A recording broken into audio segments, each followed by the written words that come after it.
Napag-usapan natin ang patungkol sa pag-gain ng consciousness nitong si Ivaraj at ang introduction sa kanyang tatlong servants. Pero bago natin simulan itong video na ito, ay i-roll muna natin ang intro. Hello everyone and welcome to my channel, ang inyong source ng Tagalog na Tansura Contents. Sa channel na ito ay pinag-uusapan natin ang mga nangyayari sa may Tansura universe. So without further ado, let's get into the video.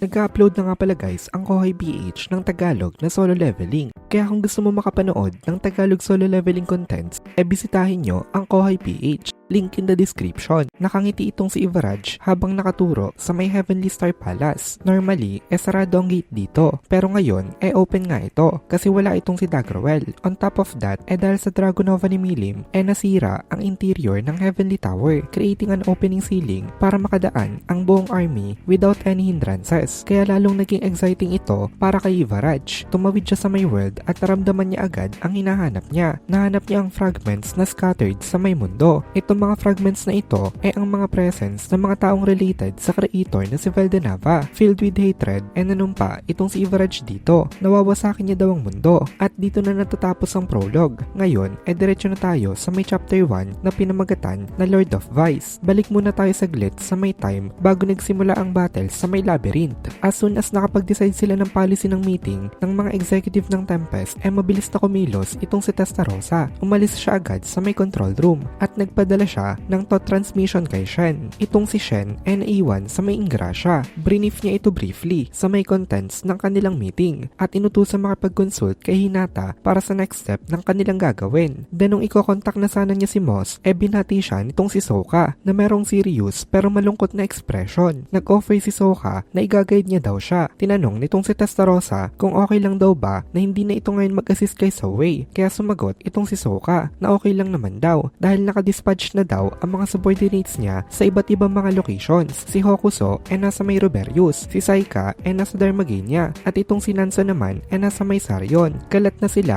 para maging helper ng cloned body nitong si Sawei sa kanilang task na paggagather ng mga info. Ang problema lang si Toka. Ito yung in charge sa may pupuntahan nila ngayon na currently hindi nila makontakt. Judging sa situation, mukhang natrap din daw ito sa may icy world na ginawa nitong si Velsard. Kung naging ice statue na daw si Toka, natural lang daw na gustong sumama nitong si Sokka sa kanilang gagawin na rescue operation. Naintindihan agad ito nitong si Testarossa kahit na walang full explanation. Ngayon, naglakad sila papunta sa may secluded room na dedicated to teleportation. Bawal kasi ang direct teleportation mula sa loob ng labyrinth papunta sa may labas para iwas infiltration. Kaya kahit hassle sa mga gaya nila na kaya naman mag-spatial teleport, sinusunod pa rin nila ang safety first policy. Habang naglalakad, nag-a-analyze itong si Testarossa. Frankly speaking, kahit may skill itong si Sokka, magiging hindrance lang daw ito once na nakatapat na nila si Velsard. Pero tinanggap pa rin itong si Testarossa ang offer nga nito sa kanya. Hindi lang naman daw kasi fighting power ang kanilang kailangan. Importante din ang analytical at info transmission abilities. Kung kaya daw nitong si Sokka na mag-relay ng mga info sa may control room, hindi na maaabala itong sila Testarossa sa mga ganong klase ng mga miscellaneous task. Moreover, naiintindihan niya kasi ang feelings itong si Sokka na gustong tumulong sa mga subordinates nito. Pero since ang purpose din naman itong si Testarossa ang i-check itong sila Carrera, mas mataas daw ang success rate kung magko-cooperate silang dalawa. However, kung isasama niya nga si Sokka as is, mamamatay lang ito unnecessarily. Bumalik na kasi itong sila G Crimson at Velsard sa kanilang battlefield. Kung may expose daw itong si Sokka sa may aura ni Velsard na naging seryoso na nga, baka mamatay ito instantly bago pa ito maging ice statue. Iniisip ni Testarossa kung seryoso na daw kaya ang laban nitong sila G Crimson at Velsard. Kasi kung ganun daw, baka kahit siya mahirapan na mag-withstand ng kanilang mga aura. Currently, ay sealed sa World of Ice ang battlefield ng Old Eurazania. Pero merong mystery dito. Kasi kung gusto daw ni Velsard, kaya niyang gawing ice dust ang lahat instead na ice statues lamang. Kung ganun na nangyari,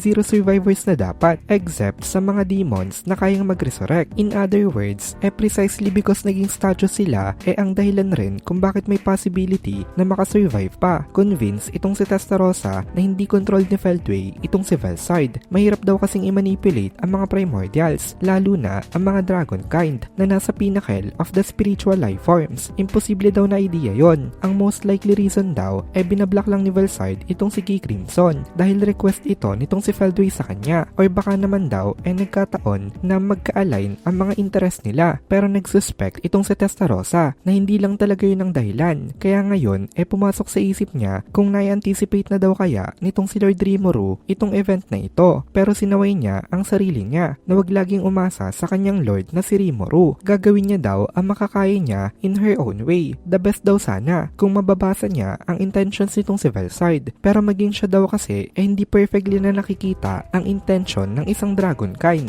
In any case, mas mabuti na daw na umiwas na lang sila sa mga unnecessary casualties. Tinawag nitong si Testarossa itong si Moss dito, tapos sumarap siya kay Sokka para sukatin itong resolve nito. Tinanong niya kung sasama daw ba talaga itong si Sokka. Sumagot naman itong si Sokka sa kanya na oo daw, kasi mission daw niya ang mag-investigate at ang tumulong sa kanilang rescue operation kung ito ay possible. Nung narinig ito nitong si Testarossa, pinigil niya itong si Sokka, kasi sabi ni Testarossa, teka lang daw, imposible daw yon. Naguluhan naman itong si Sokka, kaya in-explain itong si Testarossa na ang ability nitong si Velside na Ice at Snow nagpapahinto ng lahat ng mga activity, even life activities. Akala ni Sokka huli na sila at patay na ang kanilang mga kasama, pero kinorek siya nitong si Testarossa na hindi daw, stop lang daw, so pwede pa talagang i-resume. Hindi daw yun attack, kundi actually isang protective curtain. At dito na muna natin tatapusin itong video na ito. Kung nagugustuhan mo itong mga videos natin,